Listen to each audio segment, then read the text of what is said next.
اعوذ باللہ من الشیطان الرجیم بسم اللہ الرحمن الرحیم نحمدہ و نصلی علی رسولہ الکریم اما بعد السلام علیکم ورحمۃ اللہ وبرکاتہ۔ نبی کریم صلی اللہ علیہ وآلہ وسلم نے فرمایا ہے کوئی جو مجھ سے یہ کلمات لے اور ان پر خود عمل کرے اور لوگوں تک پہنچائے جو ان پر عمل کریں۔ اس وقت بہت سارے لوگ تھے جو آگے بڑھ کر علم حاصل کرتے، لیکن جو علم کی لگن حضرت ابو ہریرہ رضی اللہ تعالیٰ عنہ کو تھی، انہوں نے ایک لمحے کا انتظار کیے بغیر آگے بڑھ کر عرض کی، یا رسول اللہ صلی اللہ علیہ وآلہ وسلم، آپ پہلے مجھے بتائیے، میں خود عمل کروں گا اور دوسرے لوگوں تک بھی پہنچاؤں گا۔ ابو ہریرہ رضی اللہ تعالیٰ عنہ فرماتے ہیں، نبی کریم صلی اللہ علیہ وآلہ وسلم نے میرا ہاتھ پکڑ لیا اور 5 چیزیں بتائیں۔ نمبر 1، نبی کریم صلی اللہ علیہ وآلہ وسلم نے فرمایا، اللہ کی حرام کردہ چیزوں سے بچ جاؤ، تم لوگوں میں سب سے بڑے عبادت گزار بن جاؤ گے۔ دیکھیے یہاں پر جو سب سے پہلے تعلیم دی جا رہی ہے، جو چیز بتائی جا رہی ہے، وہ گناہ سے بچنے کی ہے۔ ایک شخص رات کو 100 نفل پڑھ کر سوتا ہے اور صبح کسی کا حق مار لیتا ہے، گالی دیتا ہے، جھوٹ بولتا ہے، تول میں کمی کرتا ہے، اللہ سبحانہ و تعالیٰ کی نافرمانی کرتا ہے، اور اسی کے برعکس ایک دوسرا شخص ہے جو رات کو سوتا ہے، فجر کے بعد سے سارا دن جھوٹ نہیں بولتا، کسی کو گالی نہیں دیتا، انصاف کرتا ہے، اللہ سبحانہ و تعالیٰ ایسے شخص کو پسند فرماتا ہے جو نافرمانی نہیں کرتا۔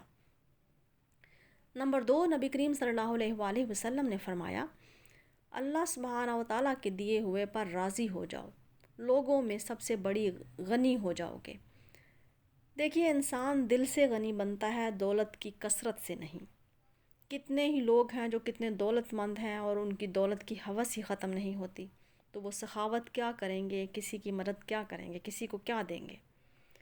جو اللہ سبحانہ و تعالیٰ کی تقسیم پر راضی ہوا وہ غنی بن جائے گا۔ نمبر 3، نبی کریم صلی اللہ علیہ وآلہ وسلم نے فرمایا، اپنے ہمسائے کے ساتھ اچھا سلوک کرو، وہ آپ کا ہمسایہ ہے، آپ جیسا ہے، اس پر مہربان رہو، شفقت کرو، آپ کی وجہ سے اس کو نقصان نہ پہنچے، وہ بھوکا نہ سوئے، اس سے بے خبر نہ رہو۔ سب سے زیادہ آپ پر حق آپ کے ہمسائے کا ہے، آپ کے مومن ہونے کا تقاضا ہے، اپنے ہمسائے کے ساتھ اچھا سلوک کرو۔ نمبر 4، نبی کریم صلی اللہ علیہ وآلہ وسلم نے فرمایا، تم کامل مسلمان بننا چاہتے ہو تو جو اپنے لیے پسند کرو، اپنے بھائی کے لیے بھی وہی پسند کرو۔ نمبر 5، نبی کریم صلی اللہ علیہ وآلہ وسلم نے فرمایا، ابو ہریرہ زیادہ ہنسا نہ کرو، زیادہ ہنسنے والے کا دل مردہ ہو جاتا ہے۔ دیکھیے مسکرانا سنت ہے، نبی کریم صلی اللہ علیہ وآلہ وسلم کی عادت تھی کہ آپ مسکراتے تھے۔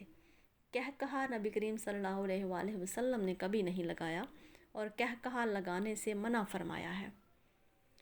ہم لوگ اگر ان تمام ارشادات پر عمل کرنا شروع کر دیں تو یقیناً ہماری زندگیاں بدل جائیں گی۔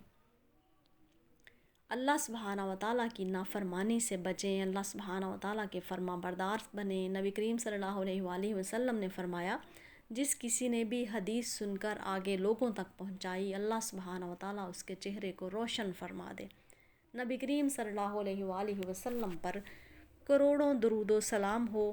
پھر کسی اور دعا کے ساتھ حاضر ہوں گے۔ وآخر دعوانا ان الحمد للہ رب العالمین۔